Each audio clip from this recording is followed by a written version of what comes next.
Hey, what's going on, everybody? It is Undead back again for the 20th day of my 30 Days of Battlefront challenge series, where every single day is a new topic, and today's topic, we're going to be talking all about charge cards. So kind of in the same spirit as yesterday's video, I'm going to be combining the two videos about charge cards, so we're going to be talking about least favorite charge card and the charge card I find the most annoying in the game. And jumping right into my least favorite charge cards, I've actually narrowed it down to two right off the bat, because for the most part, honestly, I feel like a lot of the star cards are actually really useful, and a lot of the charge cards really have a distinct purpose and a distinct way of playing, and they help you in this situation or that situation. There's pretty much a charge card for everybody, and they all serve a very useful purpose. But my two least favorite, that the charge cards that I really don't feel kind of really have too much of a distinct purpose, have definitely got to go to the Stinger Pistol, because the Stinger Pistol is in a weird spot because it's the thing. It replaces Personal Shield, it replaces Adrenaline Stim, and it replaces Cooling Cell, it replaces Disruption, it replaces all this stuff. And so what you're essentially doing is you're trading off a lot of these things that allow you to survive better for this gun that does very, very minimal damage over time. And the only really practical use I've ever seen this Stinger Pistol been used for in the time I've been playing is to try and kill off those types of players that kind of pop a Personal Shield and then run away with a sliver of health and then wait till the regen.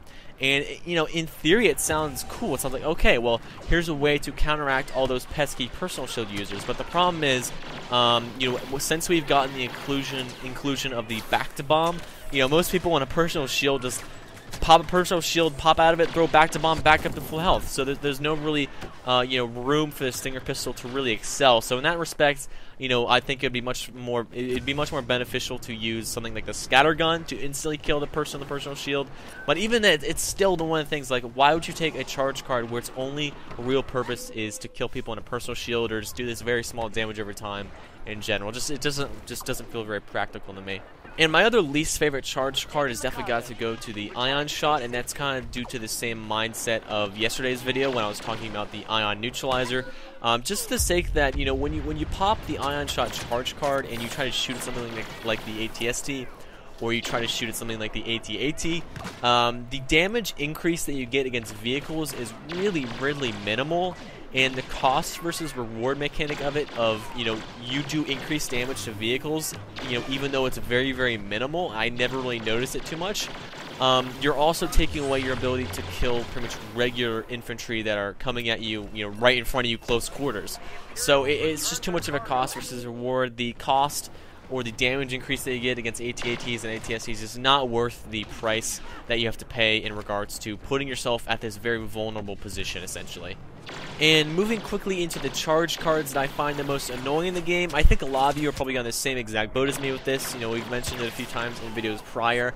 There's three of them, and I think a lot of you could probably agree.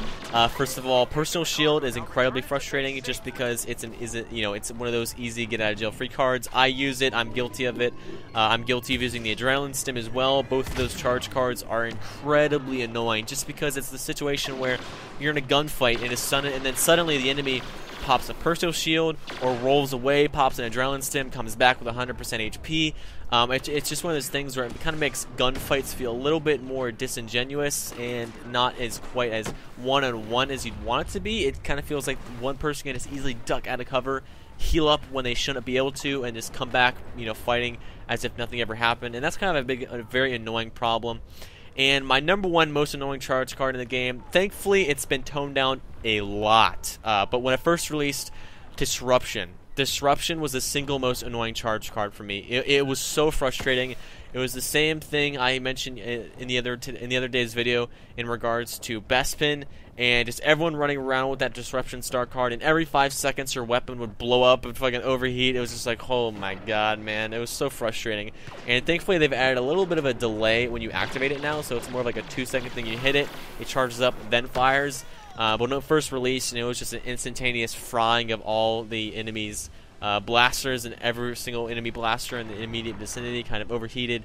It was pretty insane. But anyway, guys, that is day 20 and 21 all wrapped up. That is my least favorite charge card in the game, as well as the charge cards I find most annoying to go up against. And on that note, I'd love to know your guys' least favorite charge card in the game and the charge card that you guys think is the most annoying. I'd love to know. I hope you all enjoyed the video, and as always, guys, I will see you in the next one. Catch you later.